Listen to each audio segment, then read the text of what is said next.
Éleusis, un voyage dans le temps. Berceau de l'industrie grecque moderne, Éleusis, au regard de celui qui part à sa découverte, fait partie de ces villes qui offrent les plus vifs contrastes. Les hautes cheminées et les toits des usines se confondent avec ceux des habitations, tandis que le paysage urbain de son histoire récente prolonge les ruines héritées du passé. Son nom, d'après le verbe elefso, eromai, venir en grec ancien, est une invitation à s'y rendre. C'est le lieu de l'avènement, de la présence, comme si l'on y était déjà attendu. Ce nom lui a vraisemblablement été donné en l'honneur de l'arrivée, de la venue de la déesse Déméter, déesse de la végétation. Avant de se reposer près du Parthénion Phréar, puis des Vierges, où les femmes d'Éleusis allaient chercher l'eau, Déméter errait parmi les hommes, grimée en vieille femme, à la recherche de sa fille Perséphone, que lui avait enlevée Hadès, le maître des enfers. La déesse était l'hôtesse du palais du roi de la ville, où elle veillait sur le jeune fils de la famille, avant que l'on ne découvre sa véritable identité. Quand Déméter et Perséphone se retrouvèrent enfin, les habitants d'Éleusis, en l'honneur de la venue de la déesse, instituèrent ces cérémonies appelées mystères d'Éleusis et en firent l'une des 5 cités sacrées de la Grèce. Éleusis est l'une de ces villes que l'on peut aborder par n'importe quel siècle, au gré de sa fantaisie. On peut y vivre tout aussi facilement au passé qu'au présent. Si on choisit le saut en arrière, il suffit de suivre l'itinéraire ci-dessous. La voie sacrée. La voie sacrée reliait Athènes avec Éleusis et la plaine de Sriation. Nombre d'entre nous, en roulant sur la Léophoros à Sinon, l'avenue d'Athènes, n'imaginent pas qu'il se trouve sur la voie sacrée ou parallèlement à celle-ci. Quand nous visitons le site archéologique, l'entrée de celui-ci correspond à son aboutissement. Nous marchons littéralement sur la voie sacrée.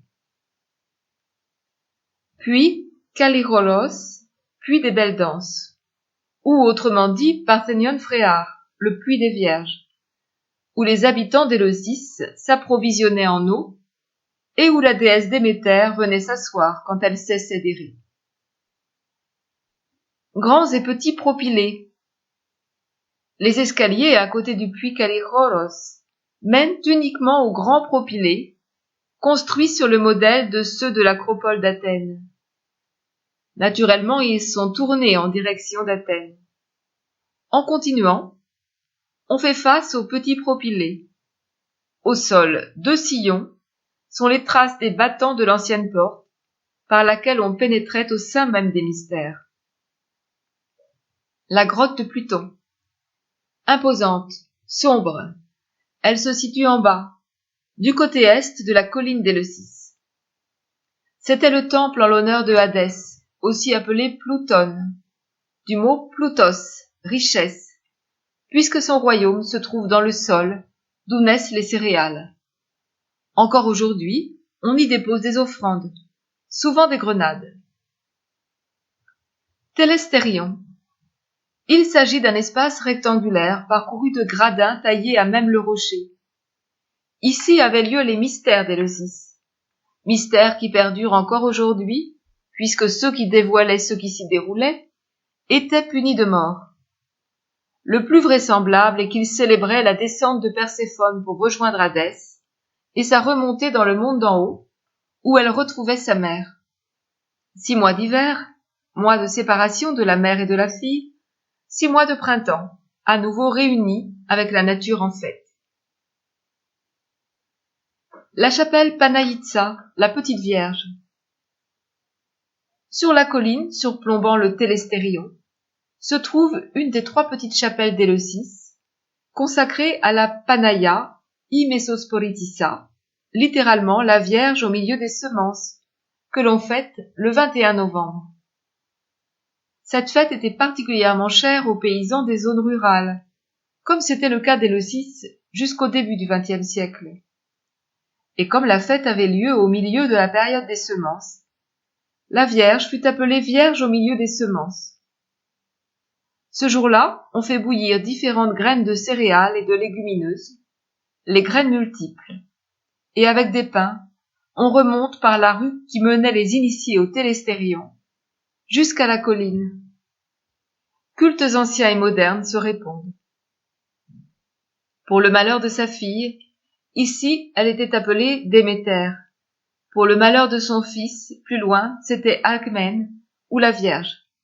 Voix sacrée, vie lyrique, volume 5, Icare, 1968. La Panaïtsa, la petite Vierge, n'est pas cependant uniquement le symbole d'une connivence entre anciens et nouveaux cultes, mais aussi celui de deux êtres singuliers qui décidèrent d'unir ici leur existence. Angelos Sikelianos, l'un des plus grands poètes grecs, et Eva Palmer, chorégraphe américaine. Pour Sikelianos, Éleusis était un signe du sacré, et une nuit, en dessous du ciel étoilé, il fut initié en même temps qu'à cet autre mystère, celui du mariage. Le festival Eschylia. Comme un pont jeté entre la mémoire et le présent, le festival Eschylia, consacré à Échille et organisé depuis 42 ans, chaque année en l'honneur du grand poète tragique qui était né ici, propose de juillet à novembre des spectacles musicaux, des représentations théâtrales, des expositions et des projections. Pour plus de renseignements, nous vous invitons à vous rendre sur le site du festival. Éleusis vous attend.